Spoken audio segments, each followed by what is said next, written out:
From Nashville, Tennessee, Music City, USA, and the home of hot chicken, it's the Rick Altizer Show. Sit back, buckle up. Rick will talk with the movers, shakers, and creators who put Christ in Christian entertainment. He's a man who's clear so the world can hear. Here's Rick Altizer. Hey, thanks for joining me today. Today, my guest, I've got a guy I've worked with many years ago. He's an amazing guitar player. He's a producer and now a band director. My guest today, Mark Lee Townsend. Mark, welcome to the show. Well, thank you, Rick. It's great to be here. From DC Talk to producing Reliant K to now being in the Jay Sekulow Band, the band leader. That's right. Working with some of these Petra guys and stuff, and John Elefante. It's a lot of fun.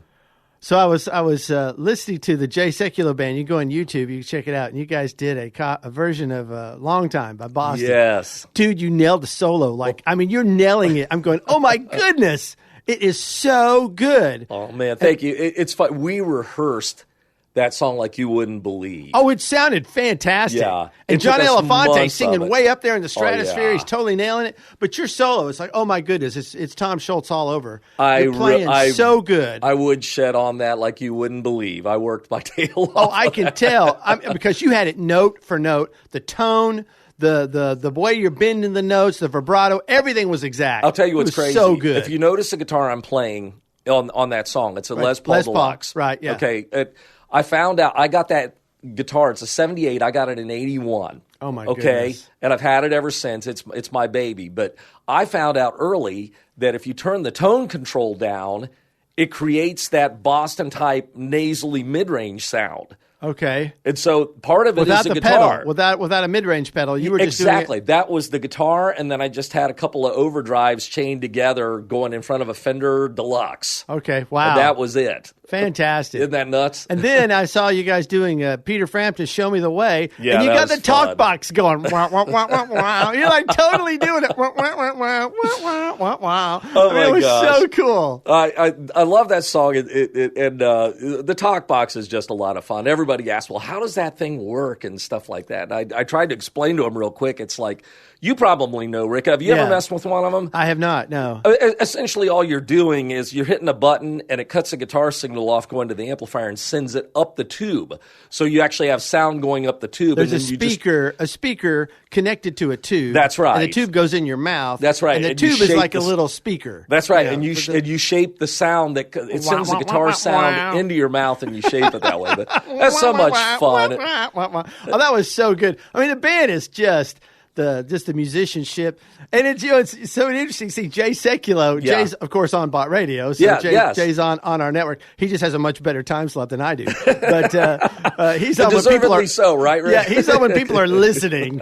And for those who are listening right now, Saturdays at 9:30. I just want to say thank you so much. I sure appreciate that. But like he'll be playing drums or guitar, and he's. It's just kind of funny watching him. Yeah, the quick story behind that is I'll try to sum it up pretty quick. Apparently, Jay, you know what he's done. I mean, he's been a constitutional Supreme Court lawyer for 35 years. I mean, for a long time, and certainly representing Christian and conservative causes for a long time. And like 10 or 12 years ago, he was having some stress-related health issues at the time, and the doctor apparently told him and said, you need to do something. Do you have any hobbies? And Jay's like, no, I've been doing this nonstop for all these years. And he said, well, did you ever do anything else? And Jay said, well, when I was in high school, college, I played in bands. I played a bit of drums and played a bit of guitar. And the doctor was like, you need to start doing that again. So Jay goes out, buys a drum kit, buys some guitars and stuff, and got back into it. And he was just kind of jamming around with a couple of his buddies, and just playing through, bar band tunes, stuff of that nature, just 3-chord classic rock. And he ended up just through friends and circle of friends, we ended up meeting, at that point in time. And all of a sudden, next thing I'm involved in a jam with John Schlitt and John Lowry from Petra, John Elefante from Kansas. And we had a bunch of people in this room, and it was noisy and disorganized, I should say, at this point. And nobody could really hear what they were doing. And it was, for whatever reason, have ended up being music directors in a lot of bands. You're listening to the Rick Altizer Show. My guest today, guitarist, producer, and band leader, Mark Lee Townsend. Well, it's so good. The musicianship is so good. And you can go on YouTube and just search for the Jay Sekulow Band. That's right. And you can find concerts, you can find songs. But it was exciting. But anyway, we kind of digressed there. But hey, it was a lot of fun, And Jay, it's a great band, sounded great. But let's kind of get back to you. You familiar with Mark Martell, the singer? Oh, of course, yes. Yeah, I've done a lot of work with him, and he's fantastic. I'm saying you are to guitar what Mark Martell is to singing. So I'll take that as a compliment. As far as Christian guitar players go, I mean, of course, Phil Kagi kind of rules the roost. Unbelievable. And I've been so blessed to have him on this show like 3 times, but he's so good. But I mean, as far as Christian guitar player goes, you're like my favorite guitar player. You're like my favorite Christian guitar player. Thank you, man. You are so good. You're so talented. Your feel, everything you do is just like spot on. And it's like you don't ever play the wrong. I don't know, but everything you play is always right. Man, thank you. And so I like to go back to way back in the day. You were in a band called Bash in the Code. That's right. We were on Murr Records. Amy Grant was the top of the heap, and we were the bottom of the heap on the pecking order. And you had one album out, then you had a second album out. That's right. And you had this young, goofy guy named Rick Altizer. That's right. Produced that record. And how did that end up happening? Did Murr contact you and just you'd been working with somebody? Brian Tankersley had it. Yes. And he didn't want to do it because someone in the band, and we're not going to mention his name, was in his word a lunkhead, and just didn't want to do it. Didn't want to work with him. So he said, so they found the young guy to go out. So they found you do yes, it. The hungry guy who wanted to produce. So I want to ask you, the guitar tones. Yes. And your guitar solos on the first album, okay? Yes. Which were produced by somebody else. And then compared to the second album, was the second album, the guitar tones and solos, were they better on that record? I'd say probably in some ways. It was definitely different, but in a good way. I thought they were way better. Well, I thought it was great.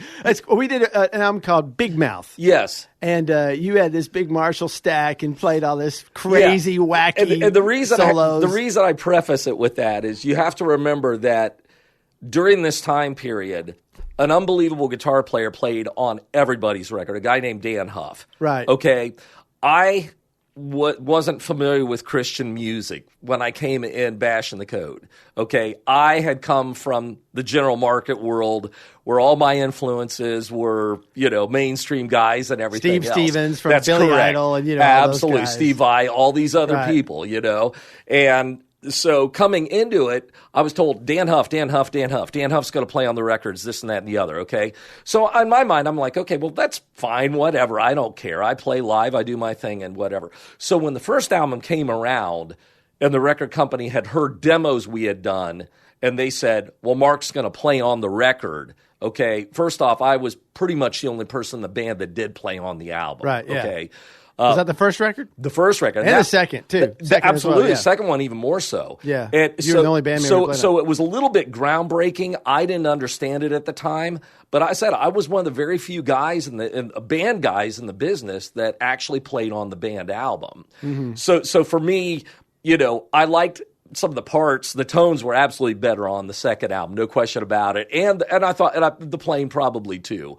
But hindsight being 20/20, for me to be working with these producers, and including yourself, it was a great experience, and I just embraced it. I had so much fun doing that, but it was challenging. Oh, definitely.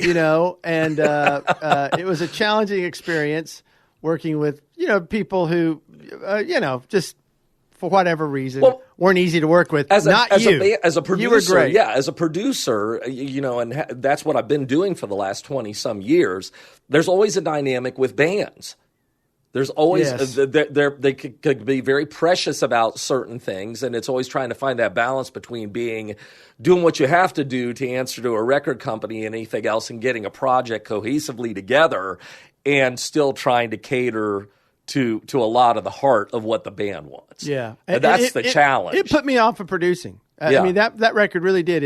It put me off. It's like I didn't want to do it. It's like, you know what? I don't want to do this. It's a battle. It can be, absolutely. So anyway, God's sovereign in all things. So but it was you were so amazing. So anyway, from there, you transitioned to becoming the lead guitar player for this little band called DC Talk. Yeah. Right as they blow up. Yeah. So talk about that. How did that happen? How did you get into DC Talk and become the gunslinger on the stage? Well, it's actually kind of interesting. Coming out of Bash, I had done some different like session things for a while and married and raising a family, that kind of thing. I ended up with Steve Taylor. I don't know if you knew that. I played guitar for a couple of years with Steve Taylor. That. Do you know Glenn Holman? Did you play with Glenn? I didn't play with Glenn. Okay. I was in kind of like the early to mid '90s version of some band. Okay. But we had played. I didn't know that. Played with different guys. There were Wade Janes and these people, and Mike Mead was playing with them for a while. And I did that. DC Talk's management had seen me play at a festival with Steve Taylor. And the whole Jesus Freak thing was a guitar-oriented album. Mm-hmm. So they knew that they needed to, bring a rock show at that point. And so that's when they very graciously asked Steve Taylor if it was okay to talk to me about joining DC Talk. And I did not know at that time that he was going to get off the road, get into filmmaking. Right. And get back into that whole thing. And produce his label Squint at the time. So it was perfect timing. And I ended up jumping in there and it worked out great. I got to tell you a quick story on the DC Talk thing, okay?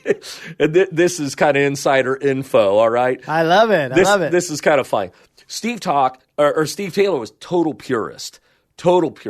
No tracks, no nothing. And a lot of Christian bands back at that time used backing tracks for whatever reason to make the show bigger. Sure, right. It's commonplace in the industry, okay? Right. But it was a little bit of a third rail for Steve Taylor.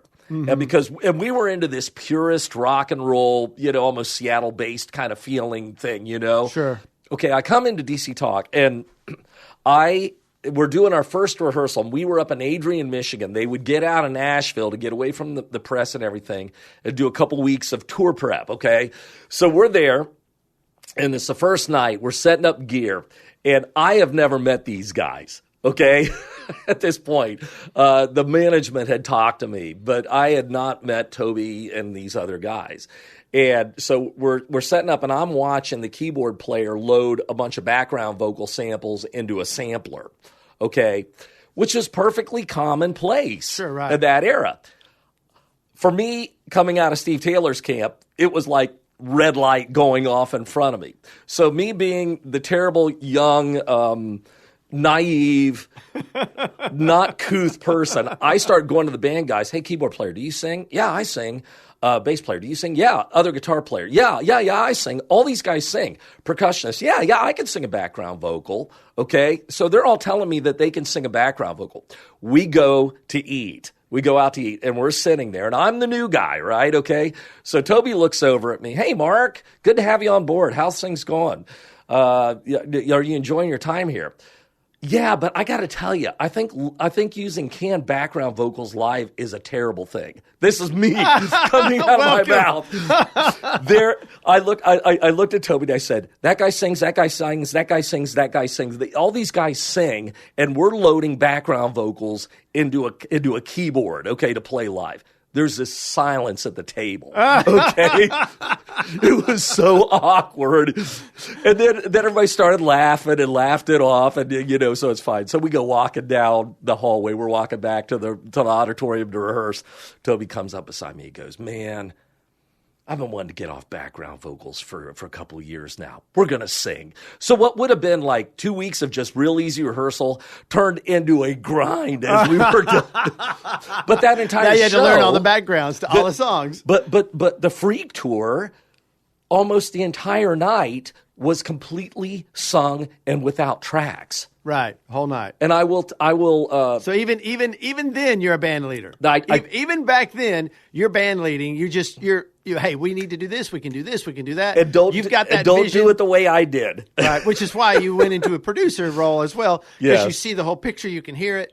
And it worked out great. And Toby is a wonderful human being that went with it, which is absolutely great. I love that guy to death. Did you guys do the Grammys? Was it the Grammys I saw you on? No, probably Dove Awards. We did several of them. So yeah, I didn't know you were playing with DC Talk. Yeah. Till I'm seeing them on TV. That's right. And had hair down to my rear end. And all of a sudden, I'm looking at the guitar player, the lead guitar player. I'm going, "That's Mark. That's Mark." And you're like shredding, and you're like in front of the stage, and you're like this total rock star up there, moving around, a lot of energy. That was a big show. They were great. They were absolutely great. And I played with them pretty much up to the time that they got off the road, and went solo, and I would have stayed with Toby, playing solo. At the time, though, the producer thing opened up for me. Mm-hmm. I started having, some of the things I was working on, namely Reliant K, started selling records.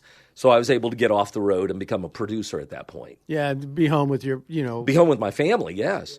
You've been listening to the Rick Altizer Show on Bot Radio. My guest today is Mark Lee Townsend, an amazing guitar player, producer, and now band leader.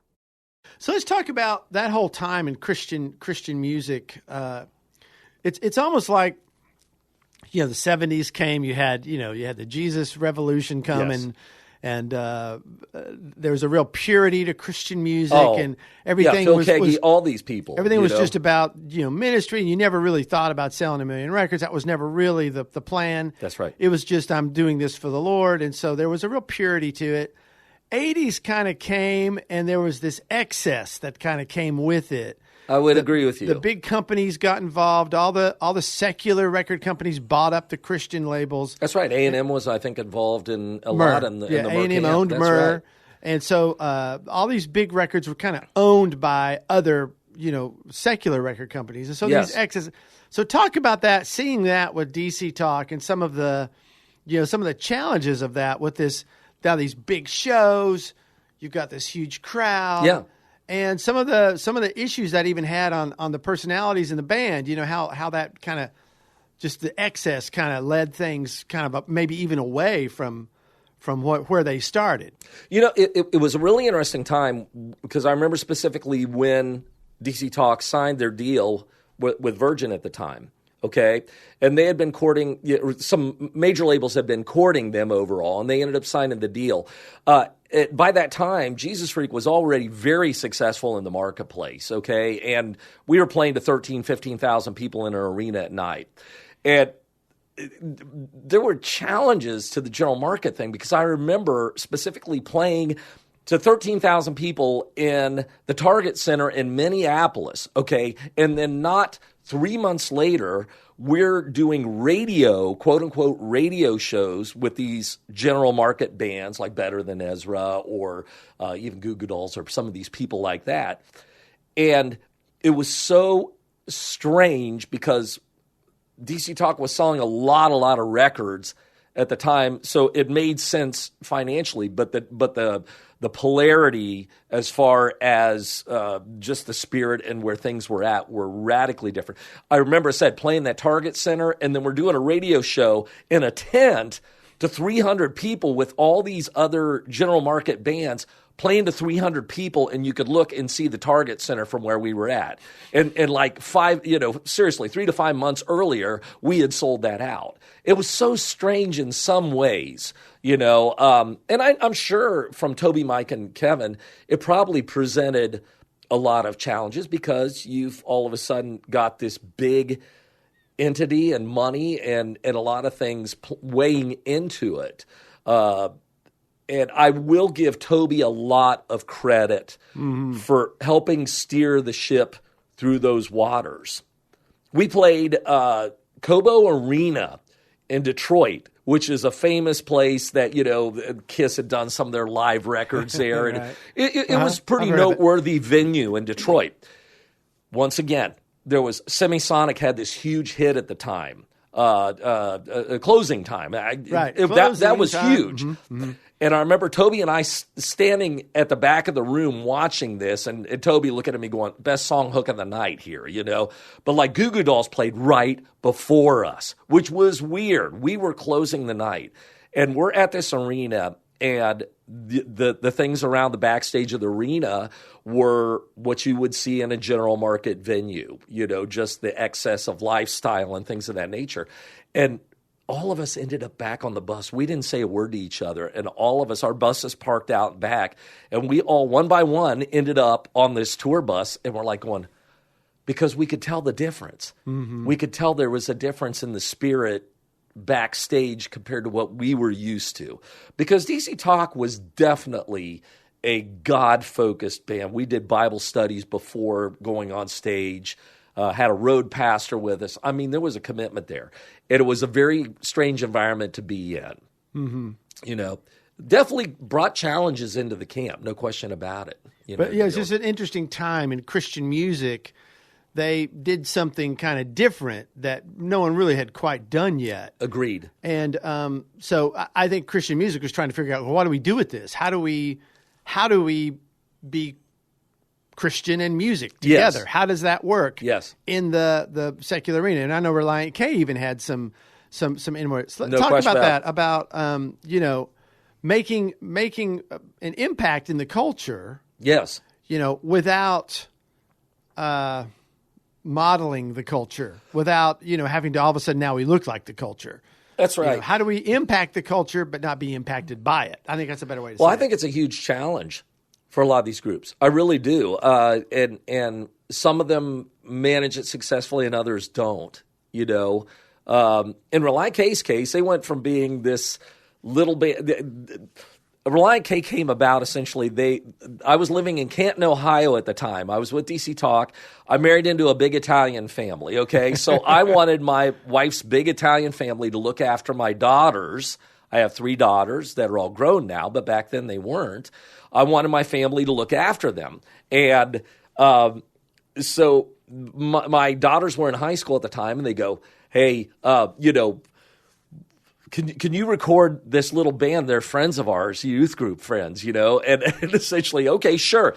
That was Reliant K. So I did a little demo for them, and it ended up working out. I got them from the youth group. That's right. The local youth group. I brought it to Toby, and Toby really loved it. He thought it was pretty awesome, and we just started making records is what we started doing. And then next thing you know, probably 10 years later, maybe less than that, they're hooked up with Capitol Records, and having to navigate all that. And I do think, as I said, it's challenging to the faith, because when you got these powerful people talking to you and talking in your ear, it presents challenges as a believer, and you have to stay grounded. What are some of the challenges that you personally went through with DC Talk? And then I think ego is huge. You know what I mean? And to changing your message and writing what you think people want to hear versus out of personal experience. Mm-hmm. You know what I mean? I think there's something to that. Reliant K, Matt Thiessen has written introspectively, and I think that was a huge part of their fan base because they related to the subjects that Matt was writing about his personal struggles with holiness and pursuing holiness, or just challenges in life of being a believer. And they related to it, and he always acknowledged God as a solution, But I think when you get into those circles, it's like, okay, well, we need to write a hit, so we need to take some things out, if that makes sense. Yeah, well, back then there seemed to be more pressure to not say what we call drop the J-bomb. Don't say Jesus. Right, exactly. Right? There was more pressure. Radio won't play it. Yeah. Radio was more important back then. Oh, definitely. And radio won't play it if you say the name Jesus. They won't play it. And so you had to say love, love has set me free or whatever. I think I agree with that. Yeah. And now it's a little different. It's a different world. You kind of have more freedom to kind of say whatever you want to say. I would agree. People are more open to that. But back then, I mean, it was definitely the pressure was on. No question about it. To not be, to not be blatant about that. That's right. Well, you're listening to the Rick Altizer Show. My guest today, Mark Lee Townsend. We have had an awesome time. Guess what? We're about to run out of time here. That's right. How can people hear some of the stuff you're doing, some of the stuff you're working on? How can people find that? Basically, the easy way is just go to my website, markleetownsend.com. I know people don't do a lot of websites anymore, but that'll, I have a Facebook page, or any of these other social media things. I'm not a huge social media person, but I do get music out that way, and I typically keep people posted on the things I'm working on. I think me and Matt Thiessen are actually talking about working on just some music coming up. That's Reliant K as well. Just doing some different things. Fantastic. And I'm always working with Jay Sekulow. We do several events a year, and I'm going to, hopefully we'll do more next year. So awesome. Well, would you mind doing another show with me? I'd be happy to. So this is going to be a part 1, and we're going to do part 2. MarkLeeTownsend.com. I'm telling you, this guy plays guitar like nobody's business. You will not be disappointed. You're too kind, man. I love it. Thank you so much for being on the show. Glad to be here. If there's a show you've missed, you can go to my website, rickaltizer.com, and catch up. Or you can listen to my podcast in iTunes or wherever you hear your podcasts. Just search for The Rick Altizer Show. Altizer is spelled Altizer. I want to thank you for listening. Hey, would you tell a friend about this show and share the love? Be sure to check us out again next week as we discuss how we communicate the gospel through media to our culture. Let's be clear so the world can hear. I'll talk to you next week. Thanks for listening.